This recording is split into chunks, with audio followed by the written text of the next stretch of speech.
Hello, everybody.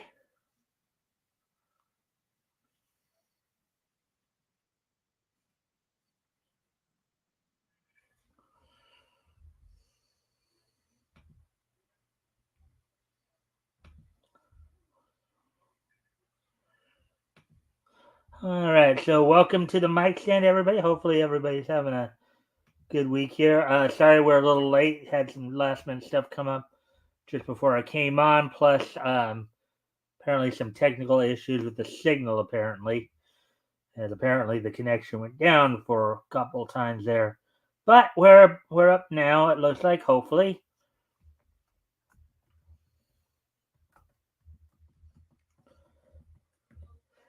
So today is, of course, Thursday, August 22nd, 2024. So hopefully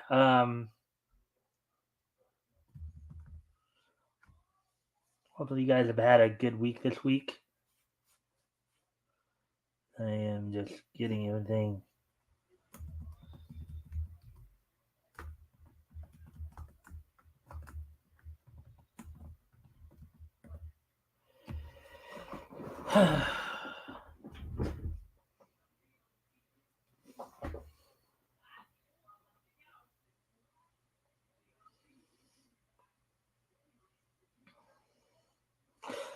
All right, so we're just waiting for people to come in. So hopefully everybody's having a good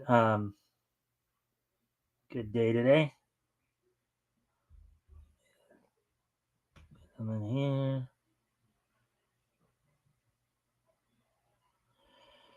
Alrighty then. So hopefully that will help things out a bit. All right, just gotta check something real quick. Got a message that I need to look at on Facebook here before we get started. Like I said, we're just waiting for people to kind of shuffle on the tundra, slip and slide and hop. Let's see, twist and jerk and rhythm, do the muckluck buck.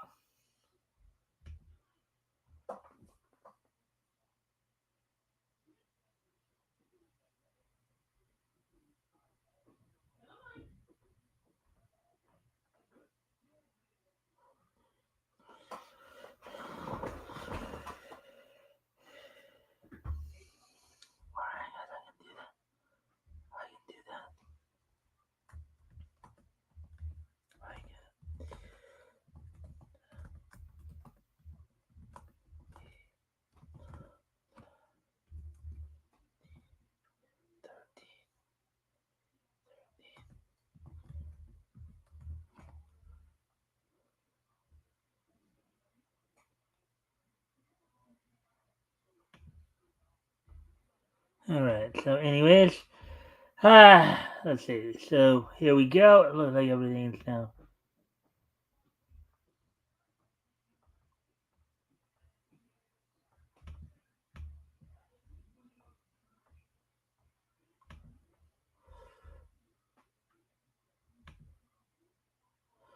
All right. So let me just gotta fix something here.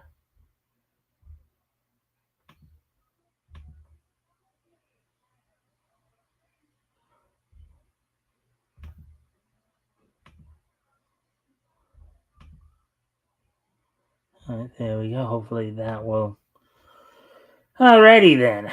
So with that, just waiting on people to come in.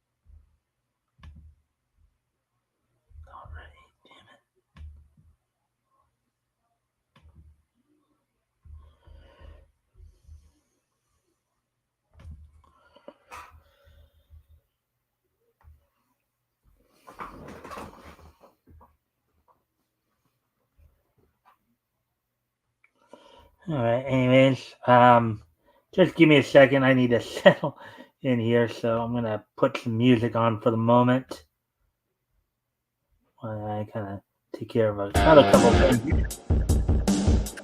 I'll be right back.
All right. So, anyways, let's see what happens here.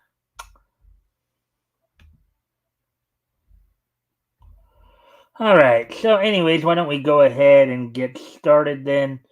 So, what's on tap for tonight? Well, got a couple well, actually, I only got one article to go over from Bleeding Cool. A follow up to a story. Of course, we've been following the whole situation surrounding Neil Gaiman and the sexual assault allegations he's been dealing with.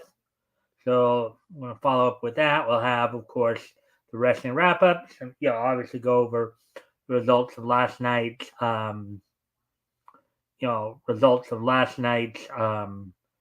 Dynamite, as well as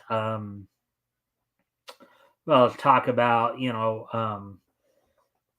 talk about some TNA news. Talk about what's on tap for tonight on TNA, and then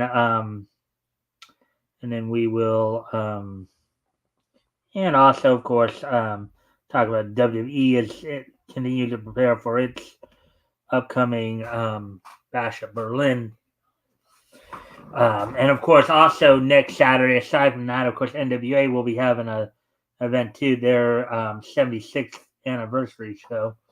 So, so with all that being said, let's go ahead and get started.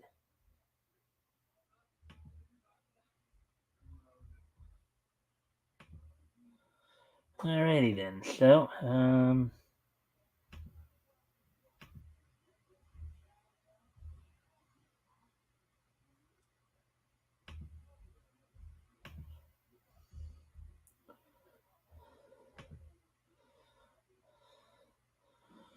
alrighty then. So here we go. We're gonna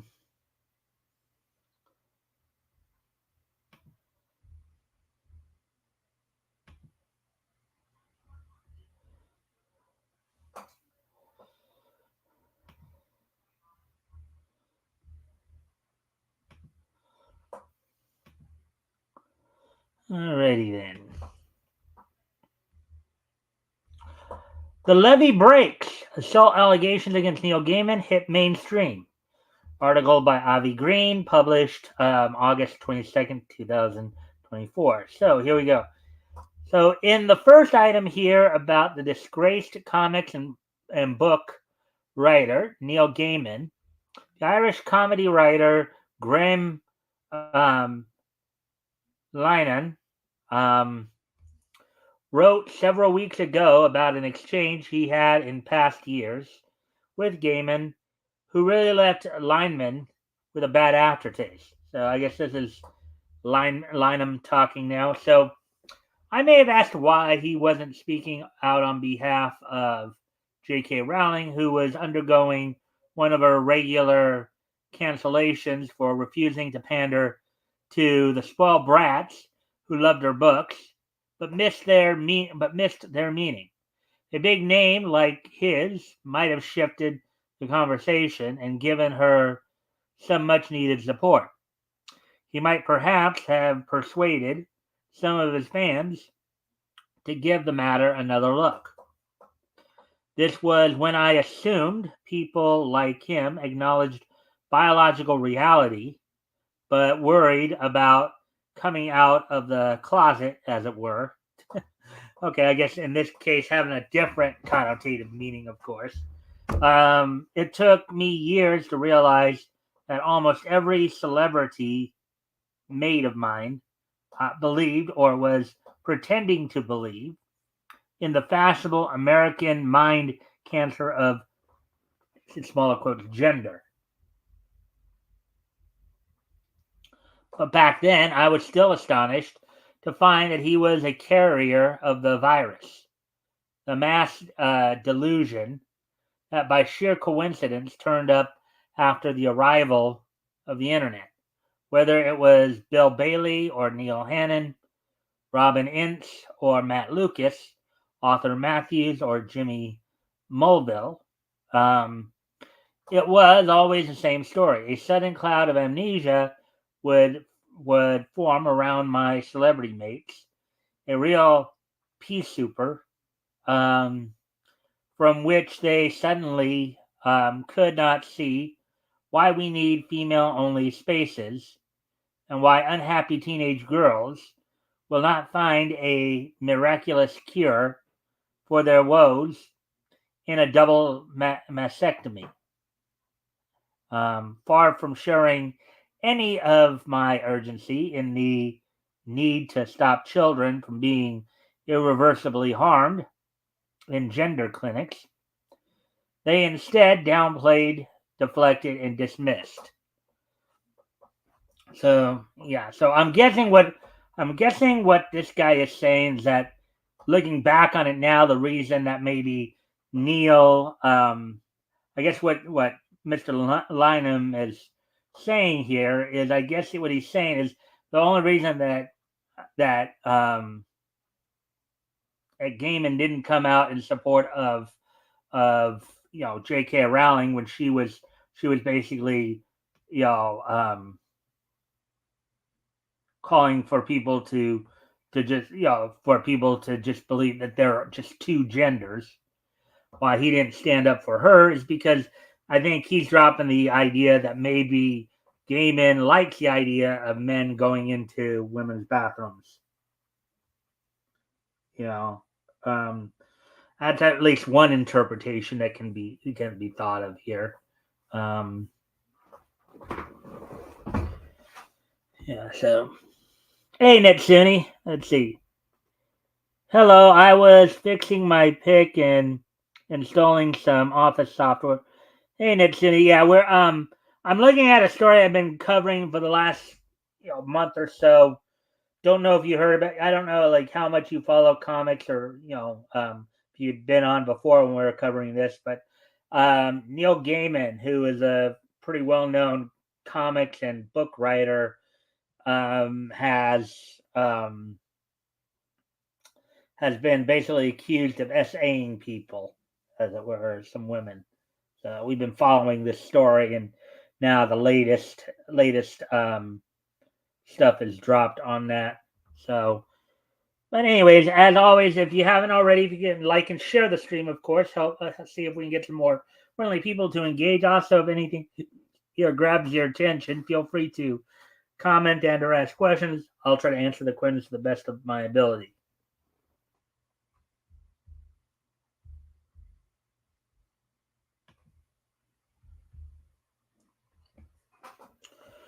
All right. So, anyways, quote: I never asked you to join in with my animal activism, grumbled Neil Hannon. On one of the occasions, I begged for his support. Quote: couldn't you pretend women and children are animals? I thought. All right. My usual trajectory during these conversations saw me shifting from gobsmacked disbelief to fury and despair.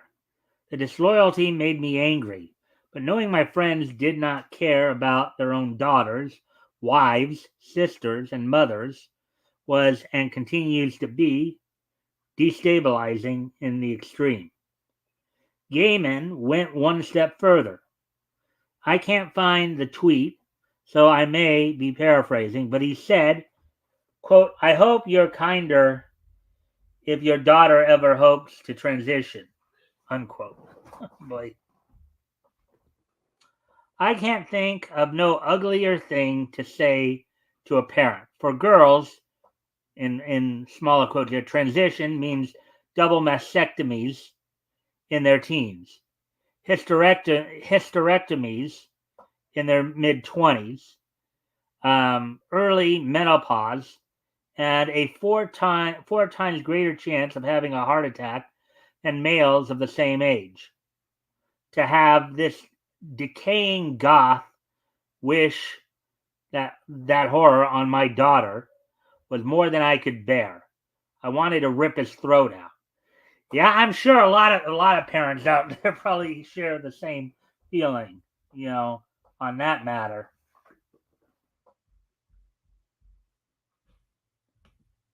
Hmm.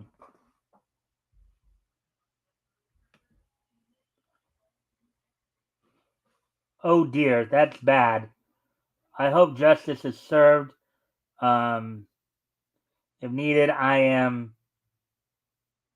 a victim of said stuff. So yeah, I'm sorry to hear that. I'm sorry you had to go through that, Nitsuni. Right now, there's only allegations. There's actually he hasn't, even though I think in New Zealand the police are looking into it, but they're only accusations at this point. Um, so, um, but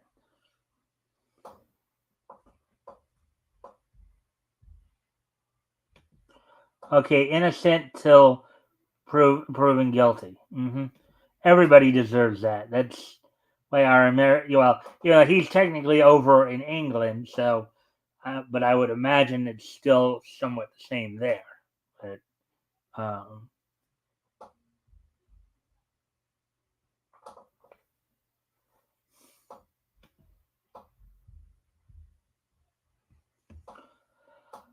like a pair of grappling cowboys falling off a rooftop, our fight spilled into email.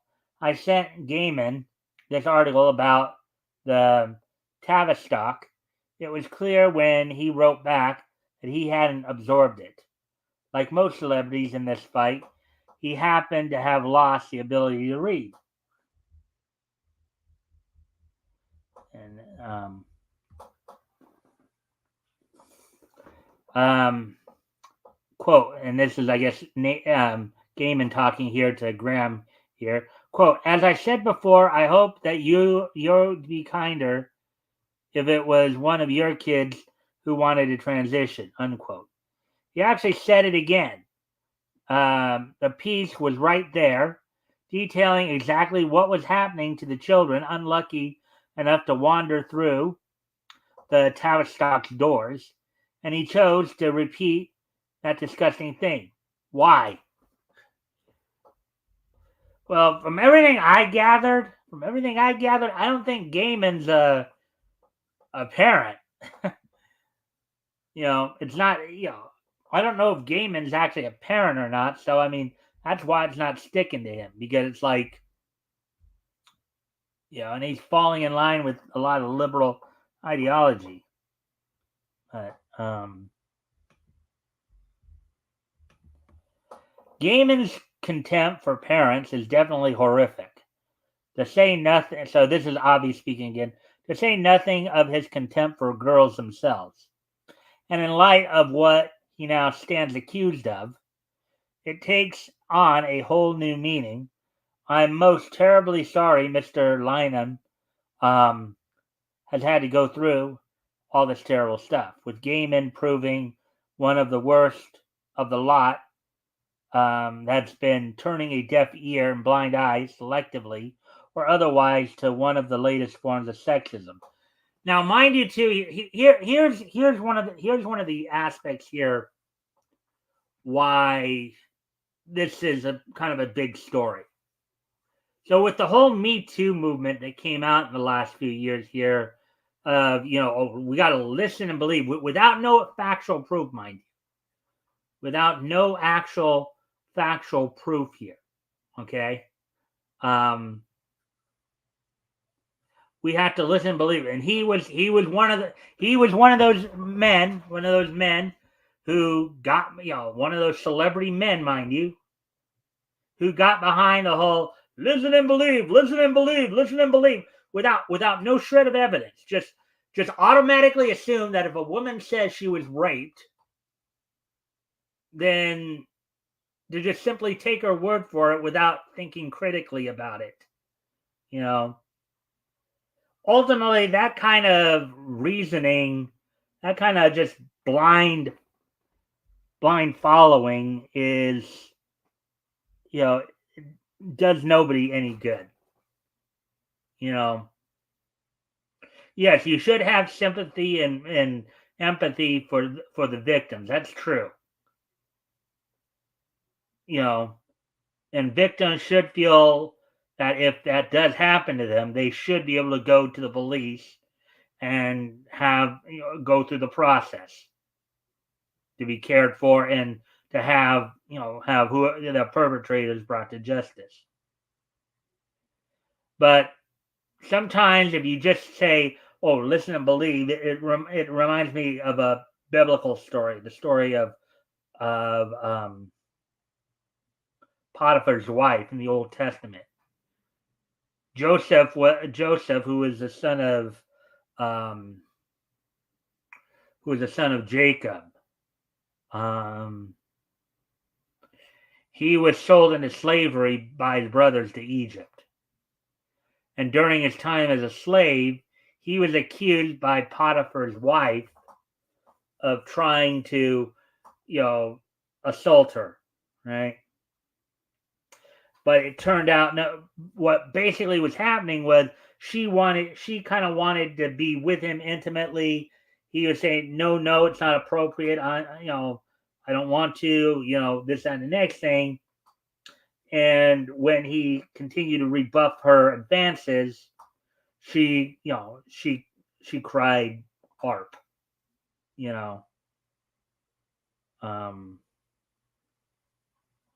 and unfortunately, there are women who will do that, and they're hoping a lot of times people are just naive enough to just take them at the word for it without any critical thinking or reasoning, which when they do that, they hurt real victims of sexual assault,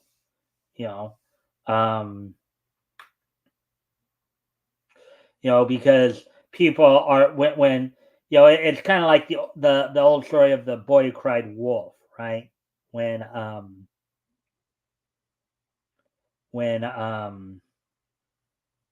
you cry wolf enough times and there's no wolf, eventually when the wolf actually comes, people won't believe you. They'll dismiss you, and then it's too late. It's all for naught. So anyways, just again, just something to think about there.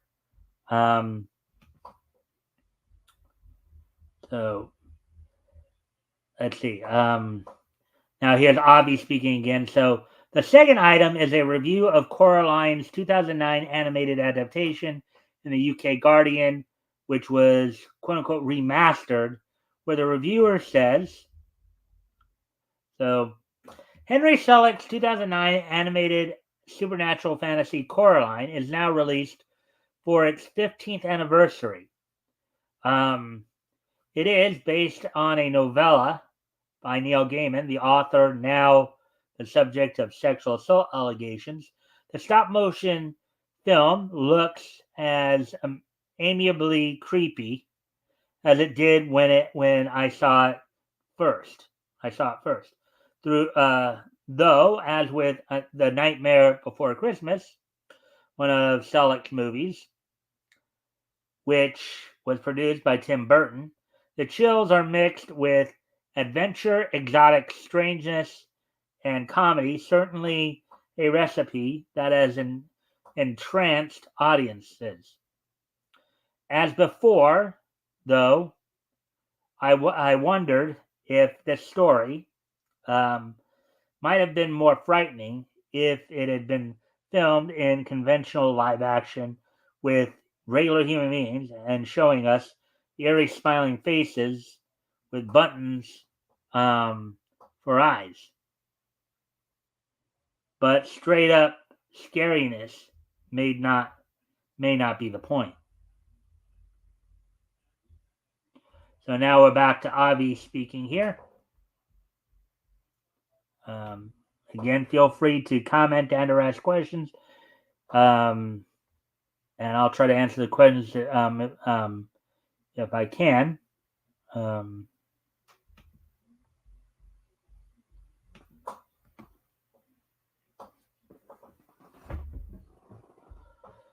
well, I'm glad to see outlets like Rolling Stone finally acknowledging the charges made against Gaiman. But isn't that why whatever impact this cartoon might have had years before has been dampened now? Even if you can separate the art from the artist, the point can be made that the blush is off the rose, and the product now stands tainted in the sense that who in the right frame of mind wants to pay money for tickets that could end up going into Gaiman's pockets via residuals. If Gaiman hasn't taken part in promoting the new screenings of this animated film, that figures, since what he now stands accused of makes it difficult. Yeah, well, I mean, again, as I've mentioned before, Gaiman was one of those who was championing the whole "listen and believe" mantra, and now is at the other end of that stick, right? Now he's the one being accused, and we learned from previous articles 5 women have accused him in some form or another of assault. The problem is though, okay, so here's the problem with with a lot of these statements too. Particularly in the one instance, we know that the woman initially consented to have sex with him, but then recanted the consent when Gaiman started getting a little bit more rough. So that was one of the points there. The woman kind of consented to it initially, but then recanted the consent when Gaiman supposedly started getting rough, started doing some things that maybe were a little bit more violent, and they were not happy with. So,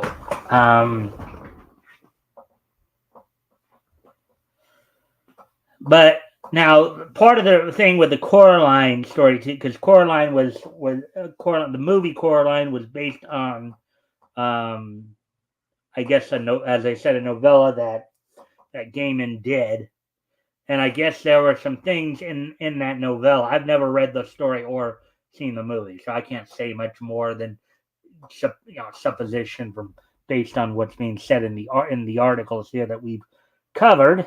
Um, but um, but it's probably not a good look for him. In the court of public opinion. Granted, he may not have been found guilty in a court of law. Some people have said he just hasn't been found in the court of law yet, but I guess we'll just have to wait and see. But now, with the whole Me Too and cancel culture going on right now, that's actually ruined more life. Basically, Me Too and cancel culture don't solve the problem. They only exacerbate it. because you open the door to more false allegations, and the more false allegations you have out there, the less weight real victims are going to have if they do find themselves being victimized. You know,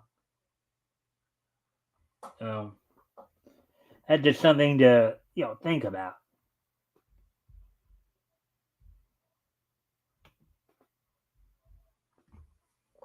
So Gaiman's legacy is gone, and if he's still fleeing from social media use, he's bound to remain away for a long time because what he's now been accused of is very serious. And as the above news hints, the studios that were considering more adaptations of his work thankfully realize how serious this all is. So it won't be surprising if his last book publications, um, an example, will be his last, because anybody who's learned about this case so far is unlikely to buy them. For now, if anything remains to be seen, is whether the New Zealand police will pursue charges against him. We must certainly hope they do. Well, if they find that there's enough evidence to, if they find enough evidence to support that he did, in fact, do what they're accusing him of doing. If there's enough evidence there, then yes, he should be brought to justice. But if not, he's innocent until proven guilty. Albeit his attitude doesn't help his case, because his attitude, kind of is more likely to influence people into thinking that he's just that kind of person and may prejudice them against him down the road. But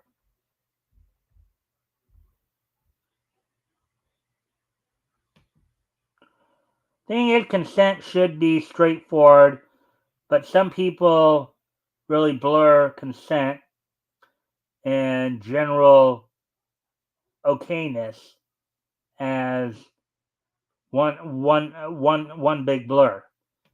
I guess you do have a point there. I mean, it's always best to be absolutely clear on what you want and what when you're talking to people, when you're communicating, and it doesn't matter what you're talking about, whether it's being intimate with your significant other, or it's trying to make a point, about everyday life, or it's always important to be absolutely clear on what you're saying. Leave no room for doubt. All right, leave no room for doubt as to what you're saying. That's just a general rule and should always be followed. You need to have the permission and be sure that it's okay before you follow through with said stuff. Yeah, I mean, I think one of the things about the Gaiman situation, as I said, in one situation, the woman did initially give consent until he got rough, and I think part of that is maybe he didn't indicate that, yeah, he wanted to do, rough sex, what have you, and the woman, but again, only time will tell, because as I said, New Zealand is pursuing and investigating. They're investigating it. If there is enough evidence to support that, yes, he did in fact commit assault, then yes, he should be brought up on charges. Now, the problem is, of course, that particular assault happened in New Zealand. He's in England. So there's the whole idea of, well, if he gets charged, then, will England extradite him to New Zealand to face those charges? You know, that's gonna be the interesting thing to see. So, and I think New Zealand and England do have an extradition treaty where, so that might not be quite a big of an issue. they may not have to get special permission or what have you. They might have an extradition treaty in that regard, but yeah. So, anyways, so that's all. That's the only news item I had for tonight. So we're gonna move on to the wrestling wrap up, as of course there are some things going. Obviously, we have WWE, as I said, next Saturday, a week from this Saturday on the 31st. There's going to be Bash in Berlin. You got this coming Sunday, AEW has All In, and of course we're going to go over last night's Dynamite, the go home Dynamite before All In. TNA, of course, tonight on Access, TNA will have its Impact show, but also there's some other news that came out from TNA as well. Some other news as well. So let's see. So first off, let's talk a little bit about the WWE. So some WWE news. So Hulk Hogan's been having some issues of late, as while at an event promoting his beer, Real American Beer, he made a statement that some people found racist. And it's not the first time Hogan's been accused of racist behavior. He was initially kicked out of the Hall of Fame for the WWE Hall of Fame for that reason, until he went on a massive apology tour. But when he talked about the idea of, well, would you all like to see me body slam Kamala Harris? People felt that was racist against Indians, but I don't know. But also at that same event, apparently he had some more problems because a woman was apparently injured there after being, I guess, accidentally struck with a beer can and opened up a gash on her head. As people thought that Hogan may have been the one to throw the can at her, but apparently it might have been one of the other staff members who were just tossing beers out to the crowd randomly. So whether or not she's going to sue Hogan or sue the people is,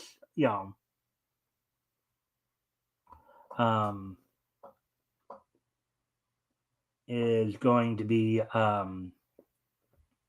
something to think about. So with that, also, let's look at, take a quick peek at tomorrow night's SmackDown. As I pull it up here, talk about what's going to be happening on there.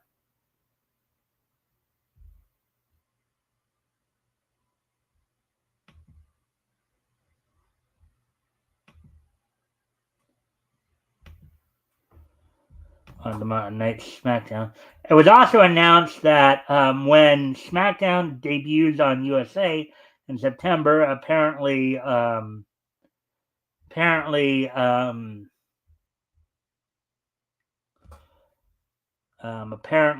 Roman Reigns who was originally said to be on the show, will not be on the show. But tomorrow night, already scheduled for tomorrow night's SmackDown, which will be from the Capital One Arena in Washington, D.C. LA Knight will be defending the United States title against Santos Escobar. Jacob Fatu and Tama Tonga will be defending the WWE Tag Team titles, representing the Bloodline against the Street Profits, who recently won a number one contenders match last week. In a six-woman tag match, Bianca Belair, Jade Cargill, and Naomi be teaming up to take on Blair Davenport and the current WWE Women's Tag Team Champions, the Unholy Union of Isla Dawn and Alba Fire.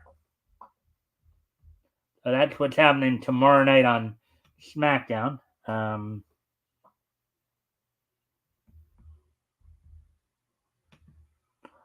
love SmackDown. Mm-hmm. The old SmackDown, I meant. All right. So, anyways, moving on to AEW news, as I said last night, was Dynamite, as they're preparing for this Sunday's All In event.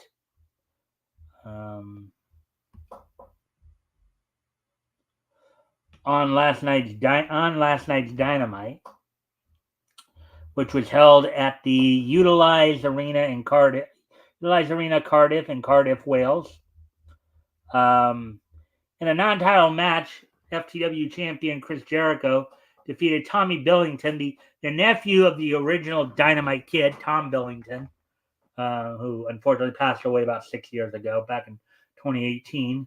And from what little I've seen of Tommy, he uses a lot of the same moveset as his uncle did, including the diving headbutt, which could be considered controversial considering how a lot of promoters have just asked wrestlers not to use that particular move because of just how dangerous it is and the damages it caused to the people executing it. But anyways, Toni Storm defeated Saraya as she defended the women's world title match. Now, there's been some rumors talking about Saraya, but her contract with AEW is coming up. She might be thinking about going back to WWE.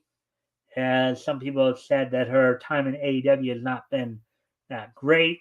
She started out fine. She was even even won the AEW Women's World Championship last year at Wembley, but then lost it to Toni Storm, and so now apparently some people were saying that I haven't actually watched the match yet. I probably will a little later on here, but from what I understand, people were very critical of the whole Saraya Toni Storm match from last night. It was said not to be a very good match, but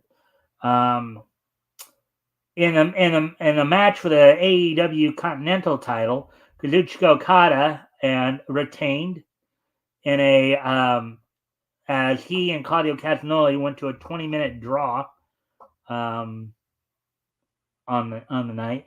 And in the main event, saw in the 6-man tag match, Darby Allin teamed with FTR to take on the elite members of Jack Perry and the Young Bucks as in preparation for their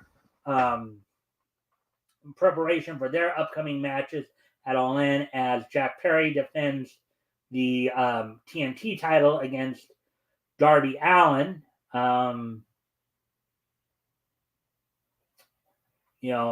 And the Young Bucks will be defending the AEW World Tag Team titles in a triple threat match against FTR and the Acclaimed after the double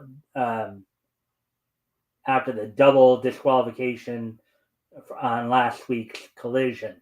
Also, another kind of rumor running around the wrestling circles, is that there's some thought that AEW might be considering putting the world title on Darby Allin. Some people have pointed out, though, that the problem with that is that, even though Darby is a very popular figure in AEW, he's a very popular fan favorite. He's considered one of the 4 pillars. He's just a bit on the small side, and people are wondering if he can be taken. I mean, even smaller. I mean, he's really technically more of a junior heavyweight. And even though Tony Khan is kind of the anti-Vince McMahon in this case, where he likes to push the smaller guys, some people might think this is a stretch to push Darby as having Darby as the top guy in your company, even though, of course, he was under the tutelage, under the wing of Sting. Sting acted as Darby's mentor before he retired earlier this year. So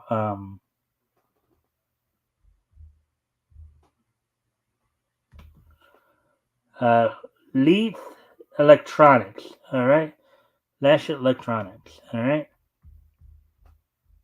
And BJ, let's see. What's your favorite title tit engines?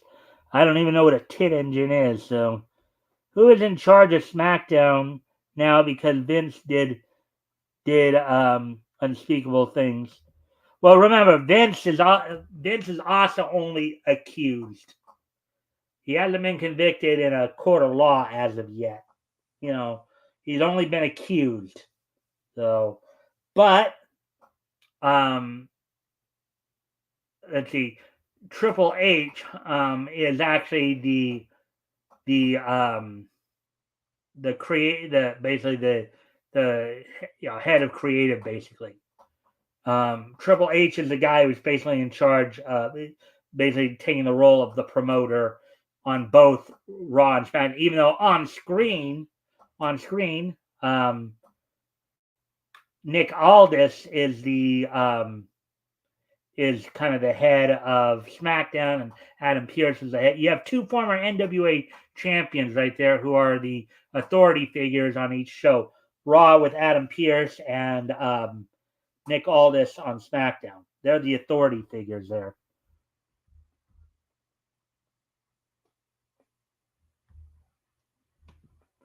Oh, I thought he did. My bad.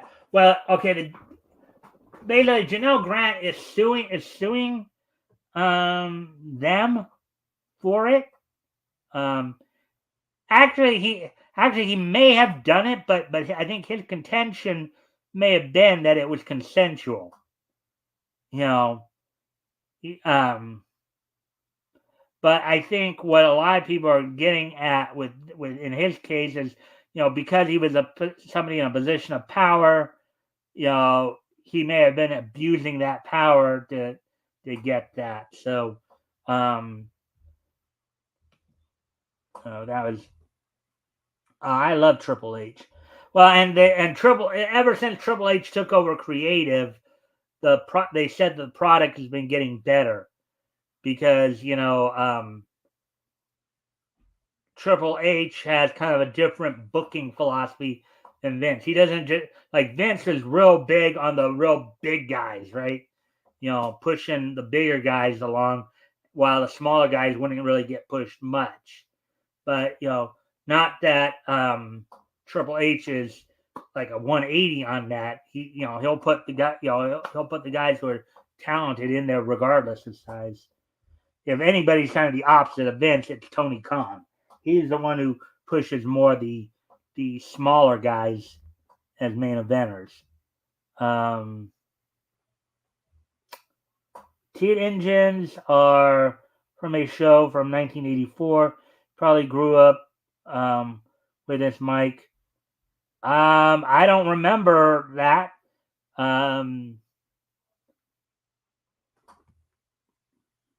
Tit engine. I mean, I don't remember that concept. If you kind of tell me what the show is that they're from, I might have heard of it. Well, it also depends. If it's an anime, I may have heard of it but not watched it. If it's like a Western cartoon, I may have heard of it, and once you tell me what the cartoon is, I might know what it is. But I might know what you're talking about.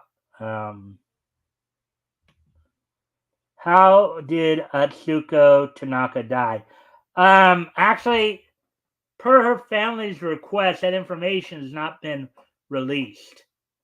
Her son was the one who reported that, and they have chosen not to release that. All they've said is that she'd been struggling with an illness for like the past year or so, and she, per her request, she did not want that information revealed. So we may never really know what the actual cause of death was.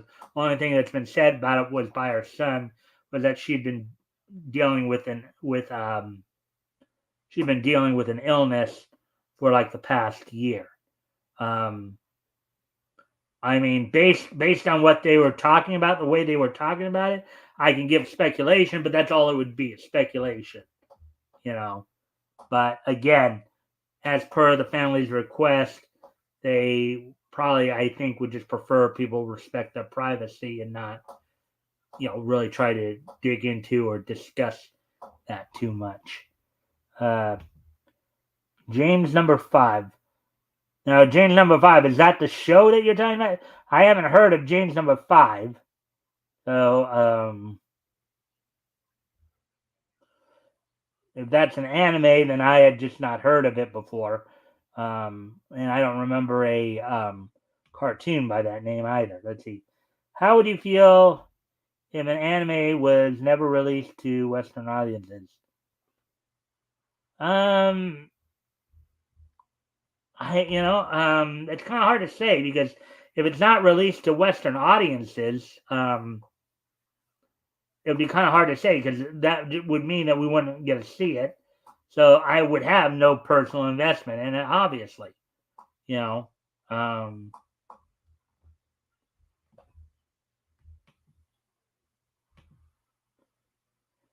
have you ever watched the Fresh Prince of Bel Air? Not really. I mean, flipping through the channels before, I might stop in for a second, but I never really got into watching Fresh Prince of Bel Air. You know, just wasn't my cup of tea. Anyways, back to the wrestling rival because there is a little bit more information to go over. As I said, tonight's got some news coming out of TNA as well. As of course they're preparing for their upcoming event next Friday, Emergence.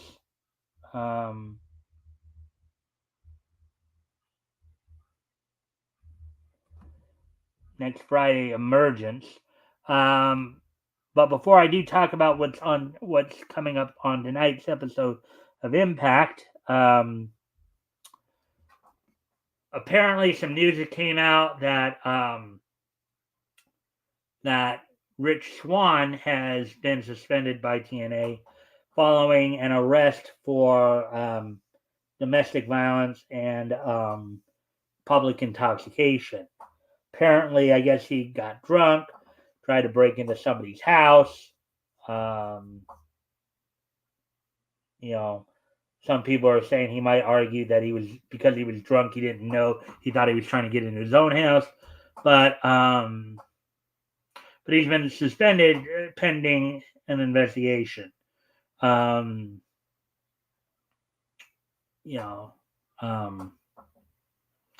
also in some other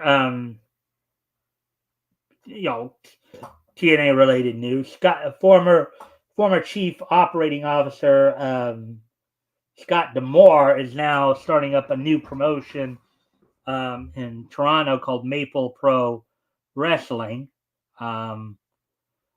He's already got signed for the first show. He's got Mario Ranallo, who's formerly on SmackDown for WWE, to announce.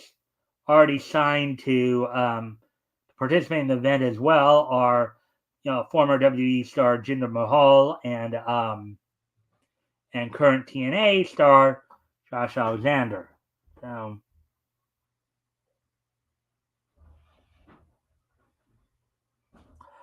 usual drunk activities. Yeah.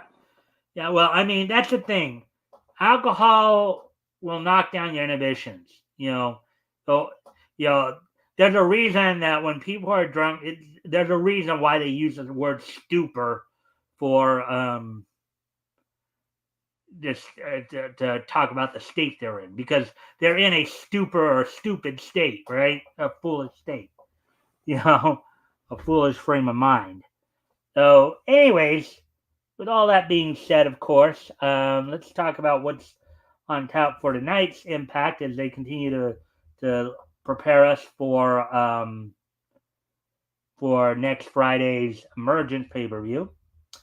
And so they're going to have the final two spots in the Ultimate X qualifying matches, the three-way matches, will be happening on tonight.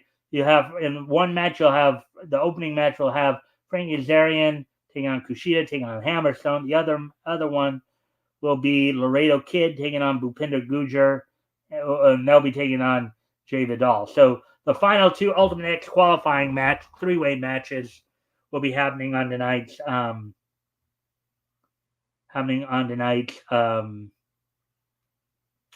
Impact. You also have Alicia Edwards, one half of the Knockouts Tag Team Champions, taking on Rosemary.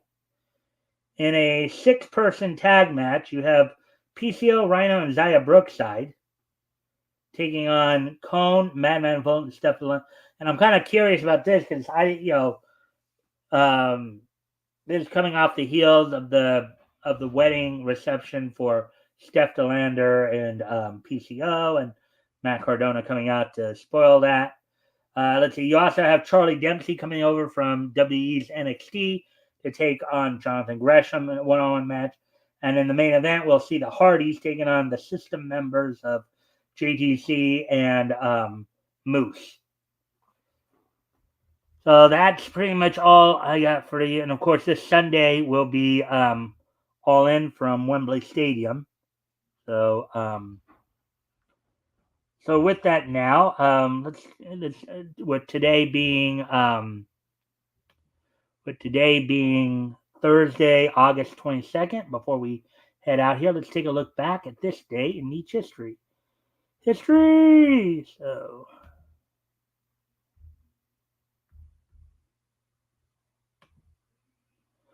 all right, so let me just look some stuff up here. 2018, 1999, 2014, and 2009. All right. So first off, we're going to head back 25 years ago. And on this date, 25 years ago today, WWE held SmackDown WWE held its SummerSlam pay-per-view on this date back in 1999 from the Target Center in Minneapolis, Minnesota. The main event saw Mankind defeat Stone Cold Steve Austin and Triple H in a triple threat match, become the WWF champion with Jesse Ventura serving as special guest referee. In a Kiss My Rear End match, The Rock defeated Mr. Rear End, aka Billy Gunn. In a match for the WWF Tag Team Championships, The Undertaker and Big Show defeated X-Pac and Kane. In a Greenwich street fight, in a Lover or Leave Her Greenwich street fight, Test defeated Shane McMahon. In a Lion's Den weapons match, Ken Shamrock defeated Steve Blackman. In a match for the WWF Women's Championship, Ivory retained over Tori. In a match for the Hardcore title, Al Snow defeated Big Boss Man, which at the time, of course, a lot of their rivalry revolved around Boss Man feeding Al Snow his favorite his pet Chihuahua. Let's see. In a tag team turmoil match, the Acolytes outlasted Edge and Christian. The New Brood of Matt and Jeff Hardy with Gangrel. The Holly Cousins, Hardcore and Crash Holly, and Droz and Prince Albert and Midian and Viscera. And the night opened up with a match for the Intercontinental and European titles, as Jeff Jarrett defeated D'Lo Brown to become a new Intercontinental and European champion. That happened back in 1999. So now moving on to the next piece of niche history, which I believe will be in 2009. So that's 15 years ago today. On this date, 15 years ago today.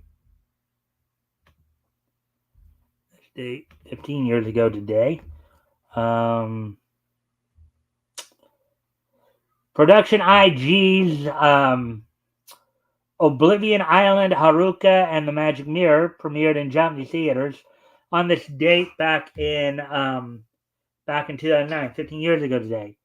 It was produced in commemoration of Fuji Television's 50th anniversary.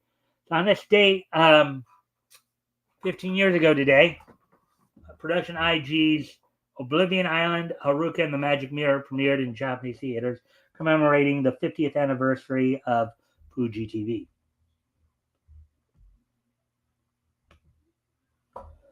Moving ahead to 2014, on this day in 2014, I pull that up.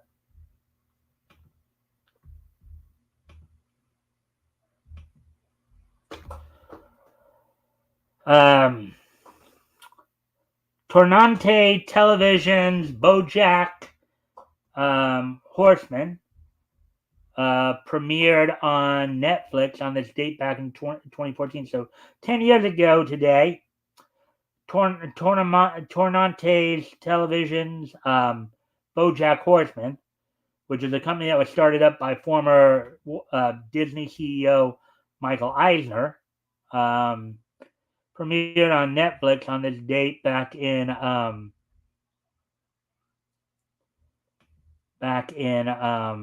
2014, 10 years ago today. And finally, going back 6 years ago today to 2018, on this day in 2018, and I find that. On this date in 2018, 6 years ago today, the 85th issue of Teenage Mutant Ninja Turtles from IDW went on sale on this date back in 2018. It sold for $3.99 and was 28 pages. So with that, I do thank everybody for being here tonight. I hope everybody enjoyed the show. Of course, we'll be back here tomorrow to do our weekly look back at comics history. I'll have Shadowhawk on with me, as we will be looking back to comics that went on sale in March of 1940. We'll be looking at books that went on sale from Fox Feature Syndicate. I hope you guys will join us then to look back on some comics. Among the features, I'll be looking at Dynamo, Fox's version of Thor, not to be confused with Marvel's version. Blue Beetle, and possibly as well Stardust, the Super Wizard, and Patty O'Day. So with that, I thank everybody for being here, and I hope to see everybody back here tomorrow.